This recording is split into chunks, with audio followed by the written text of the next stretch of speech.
Clear? मतलब आयोजन का संबंध किससे हुआ, भूतकाल से या भविष्यकाल से? भविष्यकाल।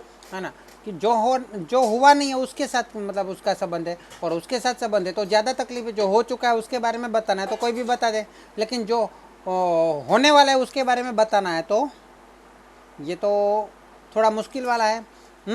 आयोजन में भविष्य की अनिश्चितताओं का पूर्ण विचार करना होता है।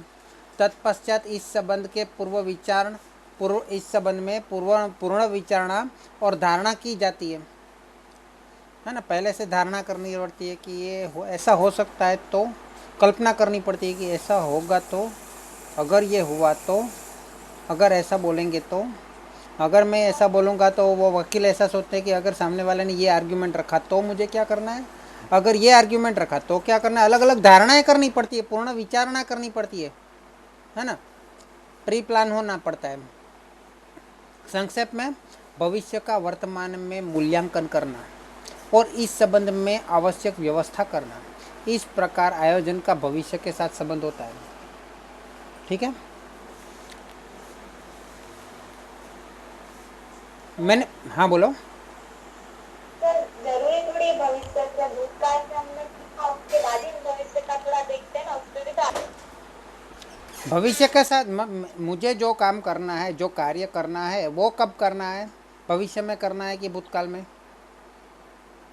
हमें जो आयोजन के हिसाब से जो कार्य होना है, जो आयोजन के हिसाब से जो कार्य होना है वो तो भविष्य में होना है।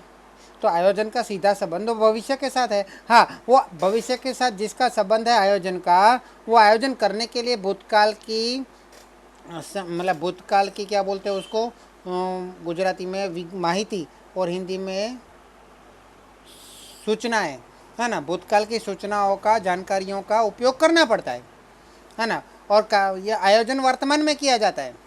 आयोजन कब किया जाता है? भूतकाल की सूचनाओं को ध्यान में रखकर भविष्य के लिए वर्तमान में किया जाता है जो कार्य, है ना।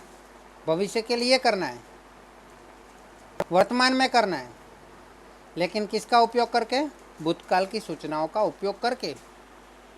भूतकाल में जो घटनाएं हो चुकी है, ऐसी सूचनाओं का उपयोग करके भविष्य के बारे में, भविष्य के लिए, भविष्य के हमारे लक्ष्य के लिए, भविष्य के हमारी मतलब जो इच्छा है उस इच्छाओं को पूरी करने के लिए, लक्ष्य को पूरा करने के लिए, भविष्य में जो कार्य करना है उस कार्य को देखने के लिए वर्तमान में कल्पनाएं की जाती है, धारणा की जाती है, पूर्ण विचारणा की जाती है, उसे आयोजन कहते हैं, है ना। तो जो कार्य होने वाला है वो तो भविष्य में होने वाला है, इसलिए भविष्य के साथ ही संबंध रहेगा जिसके बारे में हमें काम करना है।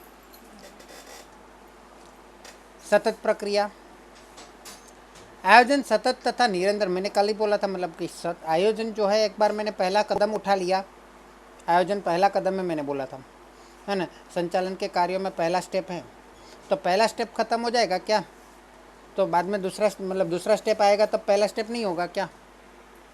तब भी पहला स्टेप तो साथ में ही रहेगा, है ना। तो आयोजन सतत तथा निरंतर चलती प्रक्रिया है। व्यावसायिक इकाई के प्रारंभ से अंत तक आयोजन करते ही रहना पड़ता है। परिवर्तनीय समय और संयोगों के अनुसार इनमें परिवर्तन करना पड़ता है। आप में से बाहुबली किन्होंने देखा है? बाहुबली 1 या 2 जो भी देखा हो, या कोई भी युद्ध वाला पिक्चर देखा हो, तो कोई भी बड़े बड़े युद्ध करने से पहले वो लोग प्लानिंग करते हैं कि नहीं, आयोजन करते हैं कि नहीं? हाँ, चलो हो गया आयोजन, एक बार आयोजन हो गया तो खत्म हो गया, युद्ध करते समय दूसरा कोई आयोजन नहीं करना पड़ेगा।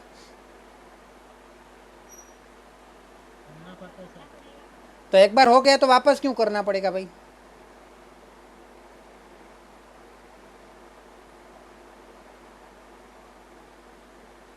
है ना, आयोजन खत्म होने वाली प्रक्रिया नहीं, वापस करना ही पड़ता है।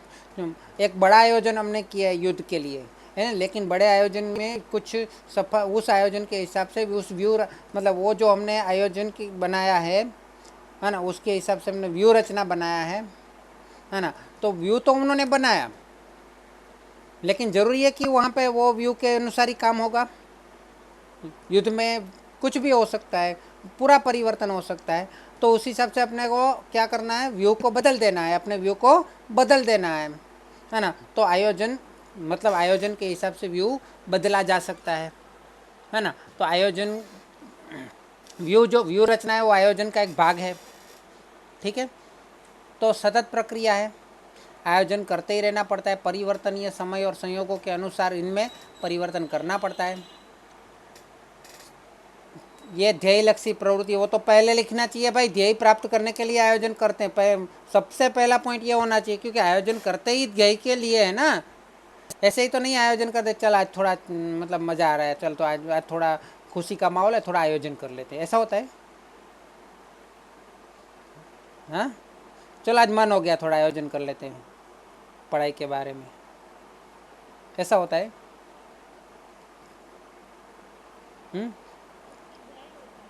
है ना, एक ध्येय होता है, वो ध्येय को प्राप्त करने के लिए आयोजन करते हैं। अगर कोई ऐसा सोचे कि चल आज मज़ा आ रहा है, आज किसी का मजाक उड़ाना है, चल वो उस टकले की मजाक उड़ाना है ना, कैसे उड़ाए, चल प्लान करते हैं, तो वो टकले की मजाक उड़ाना वो भी तो उसका ध्येय हुआ कि नहीं?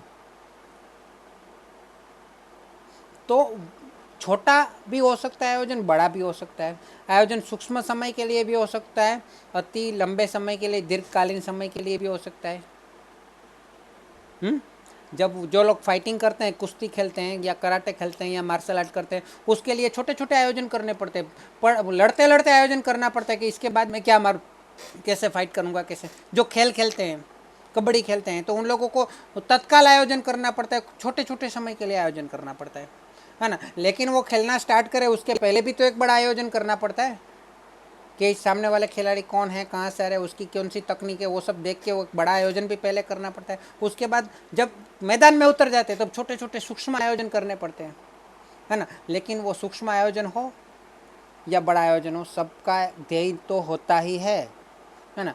आयोजन भविष्य में निश्चित किए गए लक्ष्यों को पूर्ण करने के लिए किया जाता है, जिनमें संचालक लक्ष्य के अनुरूप लक्ष्यांक निश्चित करते हैं, टारगेट देते हैं। टारगेट आज के ज़माने में मतलब सेल्स मार्केटिंग में क्या होता है कि इस साल में अगर 10 करोड़ का सेल्स करना है ना, तो 10 करोड़ का सेल करने के लिए उनके पास 10 मार्केटिंग मैनेजर रखे हैं, तो हर एक को 1-1 करोड़ का टारगेट दे देते हैं, एक साल में 1-1 करोड़ का तुम्हें सेल करना है, 1 करोड़ का तुम्हें, 1 करोड़ का तुम्हें, 1 करोड़ का तुम्हें। वो मार्केटिंग मैनेजर होते हैं, उसके नीचे सेल्स एग्जीक्यूटिव होते हैं, है ना। सभी के नीचे समझ लो 10-10 सेल्स एग्जीक्यूटिव है, सभी को बोल दिया जाता है कि तुम्हें 10 लाख का सेल करना है, तुम्हें 10 लाख का, तुम्हें 10 लाख का, तुम्हें 10 लाख का, तुम्हें 10 लाख का, है ना।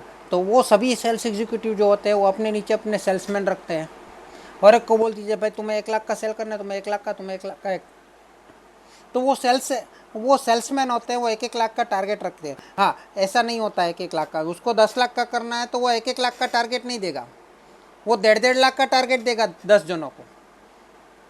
उसको 1.5 लाख का टारगेट देना चाहिए 10 जनों को। उसमें से समझ लो कि कोई एक काम नहीं भी कर पाया, कोई बीमार हो गया, कभी ऐसी कोरोना जैसी परिस्थिति आ गई तो, है ना, तो टारगेट थोड़ा बड़ा भी देना चाहिए। तो वो टारगेट दिया जाता है, इसीलिए यहाँ पे लिखा अनुरूप लक्ष्यांक, उसको बोलते टारगेट, है ना। तो लक्ष्यांक निश्चित करते हैं, लक्ष्यांक को पूर्ण किया जा सके ऐसे वास्तविक हो तो ही लक्ष्य प्राप्ति सरल होती है। लक्ष्यांक कैसे होने चाहिए? लक्ष्यांकों को पूर्ण किया जा सके ऐसे होने चाहिए, है ना। मेरे को देखो, मेरे को अभी क्या है कि अभी अचानक मेरा मूड हुआ तो मैंने प्लान कर लिया, मैंने आयोजन कर लिया कि कल मेरे को एक हेलीकॉप्टर ख़रीदना है, वो 50 लाख रुपए कहीं से भी एडजस्ट करना है। 50 लाख में तो नहीं आएगा, 2-3 करोड़ में शायद आए, तो 2-3 करोड़ कहीं से भी एडजस्ट करना है, चलेगा? वास्तविक है, एक दिन में आ जाएगा इतना पैसा मेरे पास। यह हेलीकॉप्टर ख़रीदना मेरे लिए कोई वास्तविक बात है, अच्छी बात है, मेरे लिए कोई काम का है? हाँ, तो जो हम कर सके ऐसे लक्ष्य को रखना चाहिए, है ना।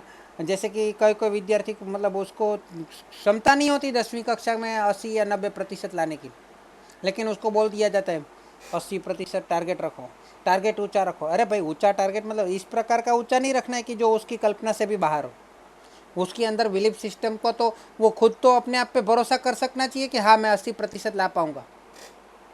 खुद पे ही भरोसा नहीं होगा तो वो टारगेट रख के क्या करेगा? हाँ, सपना देखेगा, सपने में लाएगा। ठीक है, तो वो वास्तविक होना जरूरी है। हाँ, मैं क्या बोलता हूँ कि भाई पढ़ाई के मामले में टारगेट क्या होना चाहिए कि मुझे सब कुछ पढ़ने में जो भी मैं सीखूँ वो सब मुझे आना चाहिए, उसका पूरा कॉन्सेप्ट क्लियर होना चाहिए, और उसका सब मतलब किताब में से कोई भी सवाल कैसे भी करके पूछे तो मुझे समझ में आना चाहिए कि क्या सवाल पूछा है और सब उसका जवाब भी दे सके, ऐसा आपका एक्सप्लेनेशन पावर होना चाहिए। फिर एग्ज़ाम में कुछ भी होता है तो जो पढ़ो वो कम्प्लीटली पढ़ो, है ना। लेकिन फिर उसका एक्सप्लेनेशन पावर अच्छा नहीं है और अच्छा कम मार्क्स आए तो वो बात अलग है। चलो, वैसे आयोजन ध्येय लक्ष्य प्रवृत्ति हो गया। निर्णय प्रक्रिया आवश्यक है, मैंने कल भी बोला था, ये डिसीजन मेकिंग बहुत जरूरी है।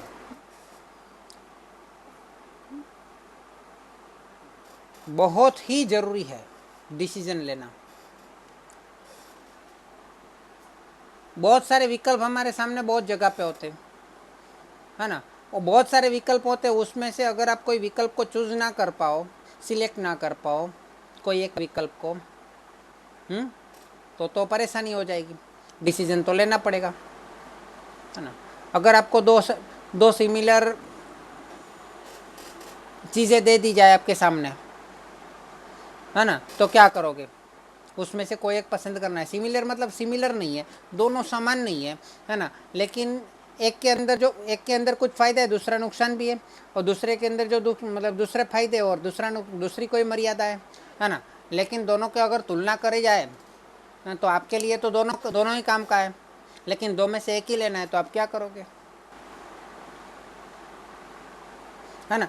तो उस टाइम पे आपको कुछ ना कुछ डिसीजन तो लेना पड़ेगा। डिसीजन नहीं लोगे तो आप विकल्प कितने भी आपने सोच लिए, कल्पनाएं कितनी भी कर ली, बहुत सारे अच्छे पुराने डेटा मतलब सूचनाओं का हिसाब से आपने कैलकुलेशन करके, गिनती करके, स्टैटिस्टिकल सूत्र का उपयोग करके, आलेख बना के मस्त अलग अलग कल्पनाएं की, अलग अलग विकल्प बनाए, लेकिन उसके बाद उस विकल्पों में से विकल्प को पसंद नहीं कर पाए तो क्या आयोजन? समझ रहे हो?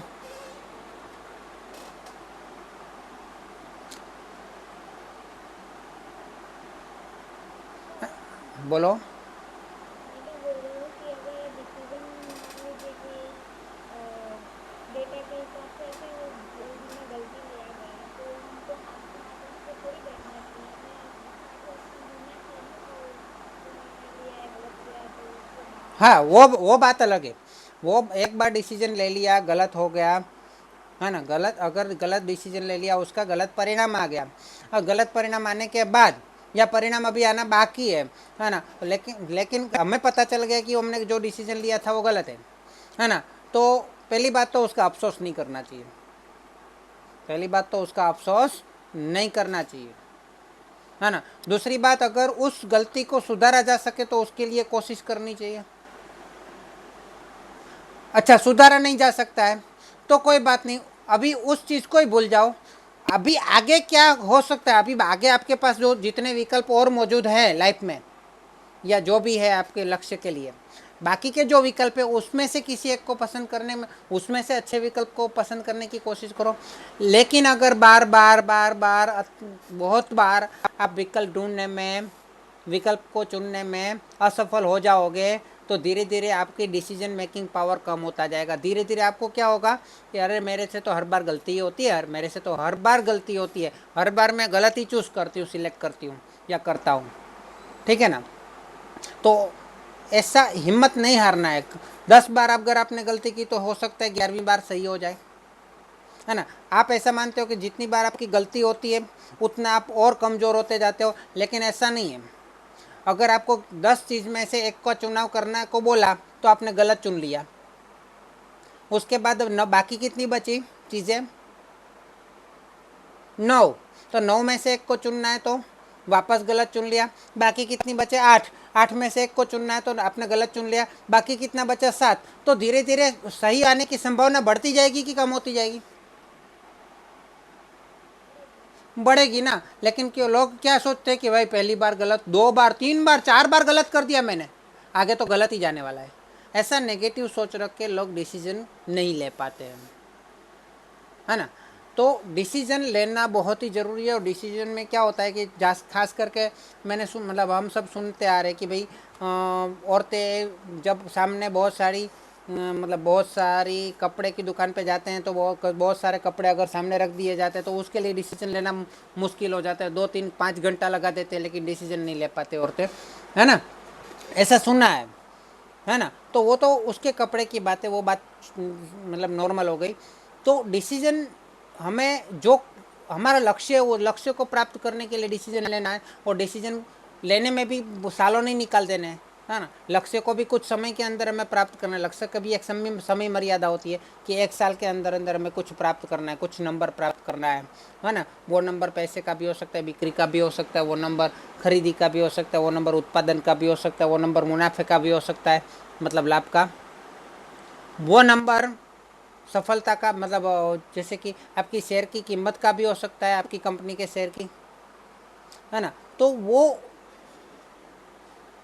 कुछ समय के अंदर 1 साल के अंदर आपका एक नंबर प्राप्त करना है। उस नंबर को प्राप्त करने के लिए आपको आयोजन करना है। लेकिन वो आयोजन करने के बाद अगर आप डिसीजन ही ठीक से नहीं ले पाओगे टाइम टू टाइम, विकल्प तो आपने ढूंढ लिए, बहुत सारा कर लिया, लेकिन अगर डिसीजन नहीं ले पाए ठीक से, टाइम पे नहीं ले पाए, तो बहुत बड़ी बात, गलत हो गई बात, है ना। तो आयोजन अर्थात श्रेष्ठ विकल्पों का चुनाव, जिसमें विविध प्रकार के विकल्पों की पूर्वधारणाएं और धारणाएं की जाती है ना। वो तो आप कर लिए। तत्पश्चात उनमें से श्रेष्ठ विकल्प चुनकर योग्य निर्णय लिया जाता है। अर्थात आयोजन में निर्णय प्रक्रिया कंपलसरी है।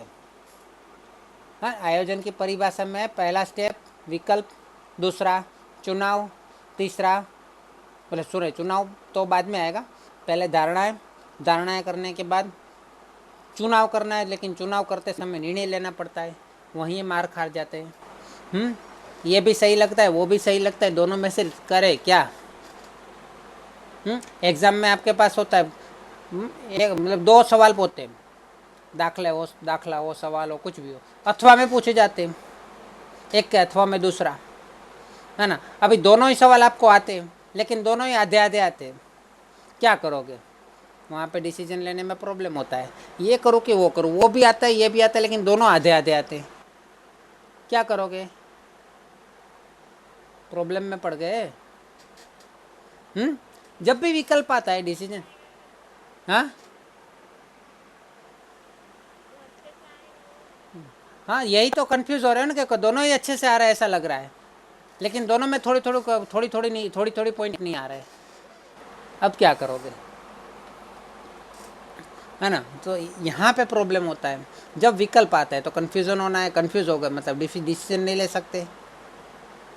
ऐसे मतलब इस उम्र में तो ये ज़्यादा होता है। कोई बात नहीं।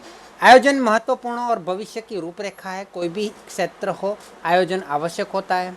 इसलिए सरकार, निजी क्षेत्र या अन्य कोई भी क्षेत्र हो अपनी प्रवृत्तियों के लिए आयोजन करते हैं। भारत सरकार ने भी आयोजन के महत्व को स्वीकार करके केंद्र सरकार ने नीति आयोग की रचना की है ना। पहले कौन सा आयोजन था, आयोजन काल में 5-5 साल का आयोजन था, पता है ना आपको, पंचवर्षीय योजना थी भारत सरकार की। हाँ उस तो वो 5-5 साल का आयोजन किया जाता था कि अगले 5 साल में क्या क्या करना है ना। फिर नीति आयोग में क्या सोचा गया कि भाई 5 साल तो बहुत लंबा हो जाता है, अभी तो मतलब देश में, कोई भी देश में नहीं पूरे विश्व में परिवर्तन का रेट बढ़ गया है, परिवर्तन बहुत जल्दी जल्दी आते रहते हैं, इसलिए 5 साल का आयोजन इतना वो नहीं है, मतलब इतना परफेक्ट नहीं है। इसलिए उन्होंने दूसरा कुछ सोचा तो उसको नीति आयोग नाम दिया। नीति के NITI पूरा नाम है उसका, आएगा उसका पूरा नाम आपको समझ में, है ना। तो उसकी रचना की है जिनमें विविध क्षेत्र के निष्णातों का समावेश किया गया है। आयोजन का महत्व निम्नानुसार है। किसी का भी महत्व समझना है तो क्या समझना है, क्या कल्पना करना है, किसी का भी नहीं, किसी का भी महत्व समझना है तो पता चल जाएगा आपको कि उसका मतलब कुछ ऐसा करना है कि ऑटोमेटिक आपको पता चल जाएगा उसका महत्व क्या है, कुछ ऐसा करना है।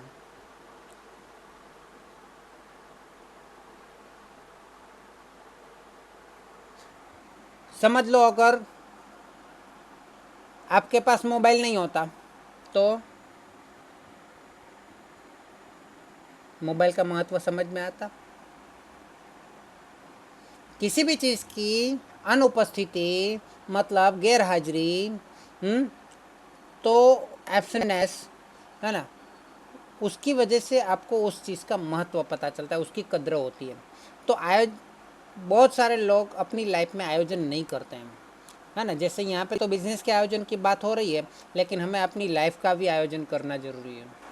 और जो लोग अपनी लाइफ का आयोजन नहीं करते वो क्या होता है, वो क्या करते हैं पता है आपको? जो लोग अपनी लाइफ में आयोजन नहीं करते वो क्या करते हैं?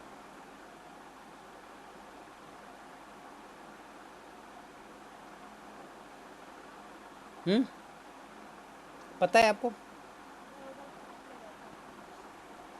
मतलब कोई भी व्यक्ति को आप देखोगे आपको पता चल जाएगा ये प्लानिंग लेस है और ये प्लानिंग वाला है। उसके चलने के ढंग से आपको पता चलेगा, ये इसके चलने के ढंग से पता चल रहा है कि ये कुछ ना कुछ अपने दिमाग में प्लानिंग लेके बैठा है।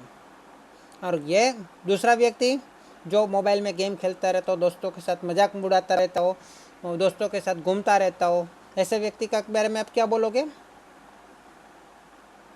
प्लानिंग लेस होगा। तो प्लानिंग लेस होगा तो क्या होगा, उसकी लाइफ में क्या हो सकता है? वो खोखला हो जाएगा। क्या हो जाएगा? प्लानिंग नहीं होगा ना, वो पूरा खोखला हो जाएगा। जिसके लाइफ में प्लानिंग नहीं है तो पहली बात तो उसकी अंदर कुछ है ही नहीं, मतलब समझो उसको कुछ करना ही नहीं है। उसको उसकी जितनी भी ताकत है, उसकी जितनी भी क्षमता है, पूरी पूरी पूरी की पूरी क्षमता है वेस्ट हो जा रही है ना। तो बिना आयोजन के लाइफ भी बर्बाद होती है, तो बिजनेस तो बर्बाद हो गई, है ना। पहली बात तो हम बिजनेस में आए हैं तो उसके साथ साथ आयोजन को तो लाना ही है, क्योंकि बिजनेस लोग मुनाफे के लिए लाते हैं, करते हैं ना, घाटा करने के लिए तो नहीं करते। बिजनेस कोई भी क्यों करेगा? चलो मेरे पास करोड़ों रुपया है, चलो ये बिजनेस करता हूँ घाटा करने के लिए, ये पैसा उड़ा देता हूँ कुछ बिजनेस करके। अरे भाई उड़ाना है तो बिजनेस क्यों कर रहा है? दान कर सीधा। एक बाजू बोल रहा है बिजनेस करना है, एक बाजू बोल रहा है पैसा उड़ाना है, गलत बोल रहा है ना। तो ऐसा उड़ाना ही है तो सीधा दान कर। ऐसा बिजनेस करके क्यों दान करने की मतलब दान करने की बात करता है?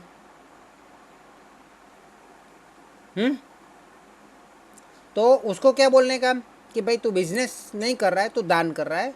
अगर तेरे को बिजनेस करना है तो यहाँ पे मुनाफा कर और वो मुनाफे को ले जाके बाहर ले जाके दान कर।